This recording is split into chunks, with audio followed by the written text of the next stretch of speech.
news, the Pentagon just announcing that some 3,000 U.S. troops will be deployed to the Afghan capital within 48 hours to help Americans leave as Taliban forces seize more territory. We're covering all angles of the story with CNN chief international correspondent Clarissa Ward on the ground in Kabul. Gestern haben eben die Taliban Kabul erreicht. Deren Führung erklärte, ihre Kämpfer seien angewiesen, nicht nach Kabul vorzudringen, sondern an den Toren der Stadt Stellung zu beziehen. Der amtierende afghanische Innenminister sagte auch, Kabul werde nicht angegriffen. Er sei mittlerweile mit der Taliban in Kontakt, dass der Machtwechsel friedlich über die Bühne gehen soll. Bewohner von Ostbezirken sagten der Nachrichtenagentur AFP allerdings, die Taliban-Kämpfer seien bereits in der Stadt. Wir schauen jetzt in das Programm von unserem Partnersender CNN, sehen hier eben aktuelle Live-Bilder aus Kabul. Die US-freundlichen Kräfte vor Ort sollen eben jetzt evakuiert werden. Einige der Taliban-kritischen Personen haben Afghanistan schon verlassen. Allerdings werden hier noch mehrere Tausende folgen. Das US-Pentagon hat eben auch schon sich darauf eingestellt, dass ab den nächsten Stunden diese Evakuierung eben über die Bühne geht. Wir sehen hier den Sprecher des Pentagons.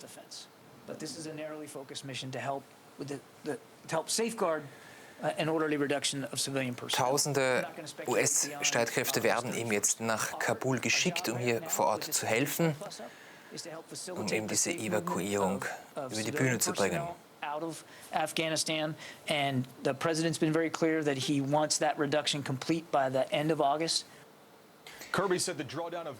Bis Ende August soll eben diese Evakuierung geschafft sein. Clearly saying that, at least from his position and the Pentagon's position, they are not on a combat mission and leaving the door open to them staying longer as the drawdown of the embassy proceeds and as Afghan interpreters and their families are brought out of the country. In addition to those forces, there will be 1,000 Army and Air Force troops starting. Tausende US-Streitkräfte werden hier eben vor Ort helfen.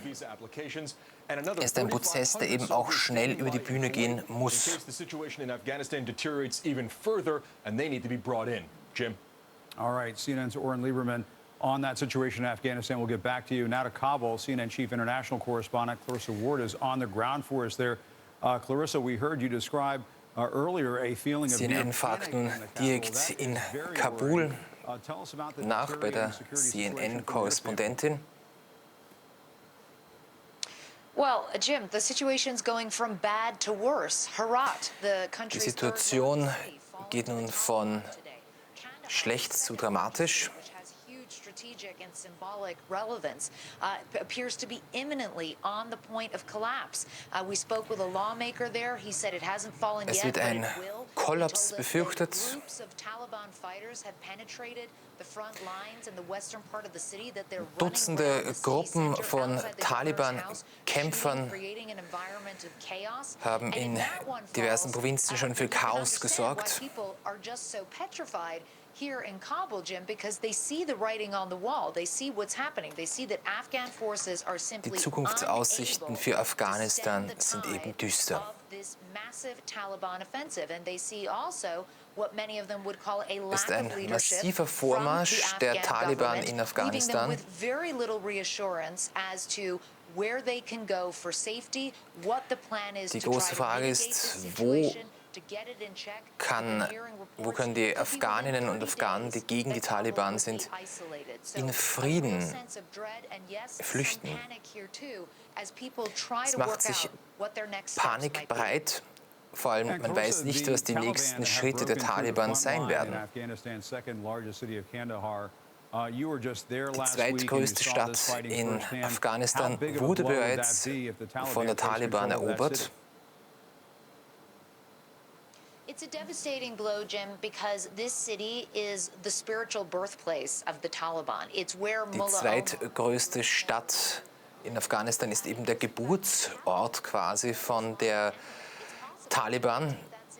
Go ahead and just declare another Islamic emirate and declare that the capital immediately. So Nun wollen sie auch die Hauptstadt and I should stress that it really does appear to be erobern. imminent from everyone I'm speaking to on the ground, including, by the way, those soldiers who we were on the front lines with. When I sent them messages earlier to see if they were okay, they wrote back simply, "We left."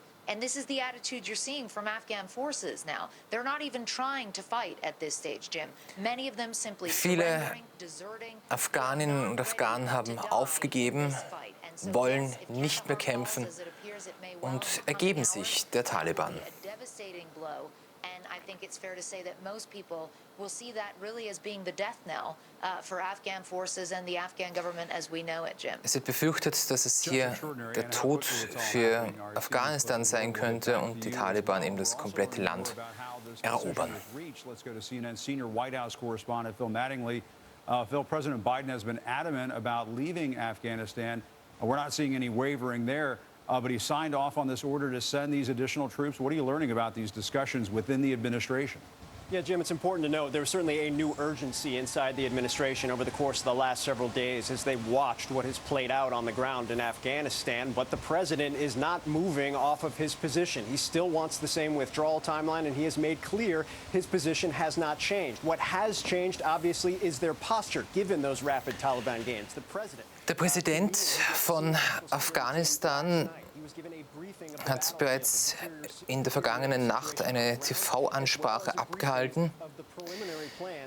Der afghanische Präsident war in einer am Samstag übertragenen TV-Ansprache noch um Beruhigung der Bevölkerung bemüht. Er sagte, dass er sich mit politischen Führern des Landes und internationalen Partnern beraten habe. Die Ergebnisse wolle er bald mitteilen. Ghani, der afghanische Präsident, versprach in einer Ansprache, dass er die Errungenschaften in den vergangenen 20 Jahren seit dem Sturz der Taliban durch die USA nach den Anschlägen vom 11. September nicht aufgeben werde. Weiters, wir haben Konsultationen innerhalb der Regierung mit ältesten und politischen Führern, Vertretern der verschiedensten Ebenen der Gemeinschaft sowie unseren internationalen Verbündeten begonnen, sagt er.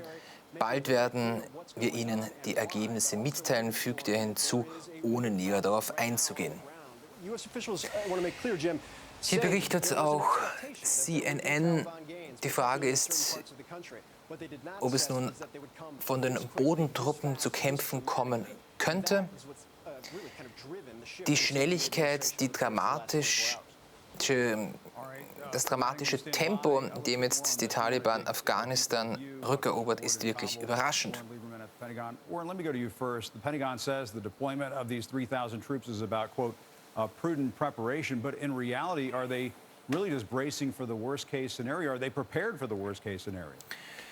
Es werden ihm jetzt mehrere tausend US-Streitkräfte nach Kabul geschickt. Die Frage ist, sind diese Streitkräfte überhaupt vorbereitet auf das, was in Afghanistan passieren könnte? And when you look at the gains the Taliban has made in Afghanistan and continues to make in Afghanistan and the speed with which those gains have been made, this can't be that far from the worst Mit einer case unglaublichen scenario. Geschwindigkeit ist eben die Taliban in Afghanistan hier vorgedrungen, hat das Land quasi überrollt. Can lead to a good spot. That's not advice, or that's not the sort of thinking that the Taliban seems to be taking at this point as they simply move through the country. So the Pentagon often says it is a planning organization. So I think you have to look at the situation. Pentagon betont, es ist ein geplanter Eingriff sozusagen.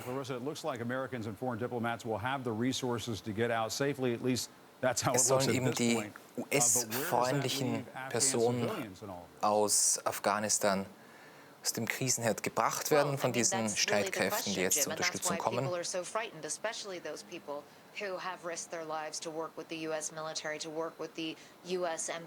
Allerdings gibt es hier auch viele Fragezeichen, ob diese Mission glücken könnte.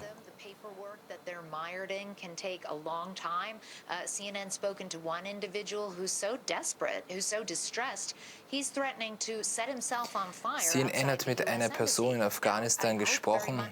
Er ist demotiviert und sieht keine Perspektive hier für die nächsten Tage.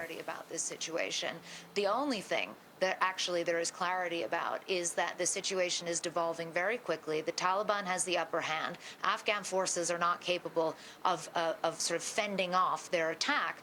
And so the question becomes, what happens to Kabul? What happens to the people inside Weil das ist doch die Frage, wie geht es mit Kabul in den nächsten Tagen weiter und vor allem, was passiert mit den Bewohnern Kabuls? A lot of people feel a stunning lack of clarity and lack of reassurance and lack of a coherent strategy going forward, which only contributes to that sense of panic. And believe me, this US Eine Panik macht sich eben jetzt im Land breit. It's being seen on the ground as an evacuation, and it only serves to further deteriorate morale and gives people this sense that, you know, essentially Americans are fleeing a sinking ship. Jim? Die Amerikaner sind sich eben sicher, dass man hier in einem sinkenden Schiff sich offenbar befindet. I think they recognize that it's a careful balance that perhaps has gone off kilter over the course of the last several days. But it's also been made very clear from U.S. officials that their priority is the safety of U.S. personnel that's on the ground. And obviously that leaves Afghan civilians, the Afghan National Security Forces, at an extreme deficit. But at this point in time, that's what they want to be prepared for. And I think Oren makes a really good point. It's been made clear to me by U.S. officials this was a plan that Freiheitskämpfer in Afghanistan wurden eben in die Defensive gedrängt. Die Taliban rücken immer weiter vor. Aktuell befinden sie sich eben vor den Toren Kabuls. The thing I'd want to put a point on right now from the White House that you hear, from administration's officials that you hear, is that the president is secure in his decision to withdraw, and their point, which they have made repeatedly, the president has said, versuchen eben jetzt vor Ort zu helfen, so gut es geht. Aber man möchte hier nicht den Krieg an die nächste Generation weitergeben, sagt US-Präsident Joe Biden. The conflict with the Afghan National Security Forces would have been directed at U.S. forces had there not been a withdrawal. So their decision was either withdraw or significantly increase U.S. presence, something the president did not want to do, and therefore they are in this place, something they knew was possible.